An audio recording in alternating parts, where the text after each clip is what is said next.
আমরা সবাই ভাবি আমাদের হাতে অনেক সময় আছে, আজ থাক, কাজটা কাল করব, এখন একটু আড্ডা দিই, পরে দেখা যাবে। এই পরে শব্দটাই আমাদের জীবনটাকে তিলে তিলে শেষ করে দিচ্ছে। একবার সেই মানুষটাকে গিয়ে জিজ্ঞেস করুন যে মাত্র 1 সেকেন্ডের জন্য একটা বড় দুর্ঘটনা থেকে বেঁচে গেছে। তাকে জিজ্ঞেস করুন 1 সেকেন্ডের মূল্য কতটুকু। সেই ছাত্রকে জিজ্ঞেস করুন যে সারা বছর অলসতা করে আজ পরীক্ষায় ফেল করেছে। তার কাছে গিয়ে জানুন 1 বছরের হাহাকার কতটা যন্ত্রণার। সূর্য ডুবে যাওয়ার আগেই রাজপ্রাসাদে পৌঁছাতে হবে, এটাই জীবনের নিয়ম। দেরি হয়ে গেলে দরজা চিরকালের জন্য বন্ধ হয়ে যায়। আচ্ছা, কেন বললাম বলুন তো যে সূর্য ডোবার আগেই রাজপ্রাসাদে পৌঁছাতে হবে? তো চলুন শুরু করা যাক। Let's go.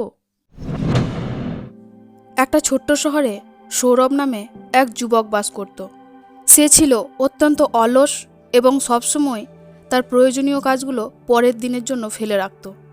এই অভ্যাসের কারণে সে পড়াশুনো ভালো করতে পারছিল না। তার পরিবারের সদস্যরা তাকে অনেক বোঝাতেন, সময় একবার চলে গেলে আর ফিরে আসে না।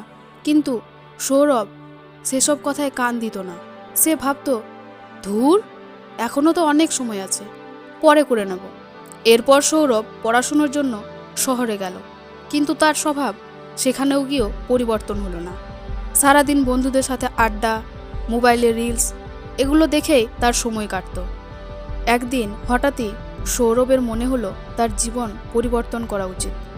সে শহরে একজন জ্ঞানী বৃদ্ধ ব্যক্তির কাছে সাহায্য চাইতে গেল।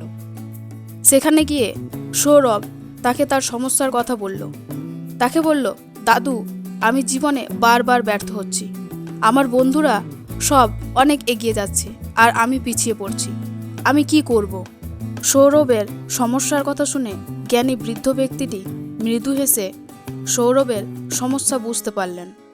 তিনি তাকে একটা গল্প শোনালেন। এক দয়ালু রাজা এক গরিব আর অলস ব্যক্তিকে একটি সুযোগ দিয়েছিলেন। রাজা বললেন, আজ সূর্যাস্তের আগে তুমি রাজপ্রাসাদে আসবে। সেখান থেকে যত খুশি সোনাদানা নিয়ে যাবে, সব তোমার। এরপর লোকটি সেই কথা শুনে আনন্দে আত্মহারা হয়ে বাড়ি গিয়ে স্ত্রীকে সব জানালো। তার স্ত্রী তার কথা শুনে তাকে বলল, তাড়াতাড়ি যাও। কিন্তু অলস লোকটি ভাবল, আগে খেয়ে নি। খাওয়ার পর সে ভাবল, উফ, শরীরটা ভার লাগছে, একটু ঘুমিয়ে নি। এইভাবে ঘুমাতে ঘুমাতে আর অলসতা করতে করতে যখন সে রাজপ্রাসাদে পৌঁছালো, তখন সূর্য ডুবে গেছে। প্রাসাদের বিশাল দরজা বন্ধ হয়ে গেছে।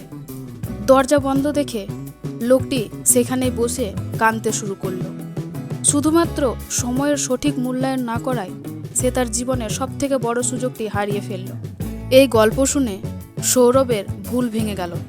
সে বুঝতে পারল সময় পৃথিবীর সবচেয়ে মূল্যবান সম্পদ। এরপর থেকে সে তার আলস্য ঝেড়ে ফেলল, শুরু করলো কঠোর পরিশ্রম, আর ফল অল্প সময়ের মধ্যেই সে পড়াশোনায় দারুণ উন্নতি করল এবং সবাইকে ছাড়িয়ে অনেক দূর এগিয়ে গেল। মনে রাখবেন, সময় অপচয় করলে শেষ পর্যন্ত কেবল আফসোসই বাকি থাকে। তাই প্রতিটি সুযোগকে সঠিক সময়ে কাজে লাগান।